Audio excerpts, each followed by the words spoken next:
কষ্ট দিয়া বলো তুমি কতটা সুখ পাও। কবে তোমার শেষ হবে এমন অবহেলা? আমি বললেই দোষ হয়ে যায়, তুমি বললেই ভালো।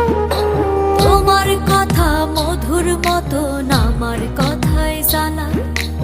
আমি বললেই দোষ হয়ে যায়।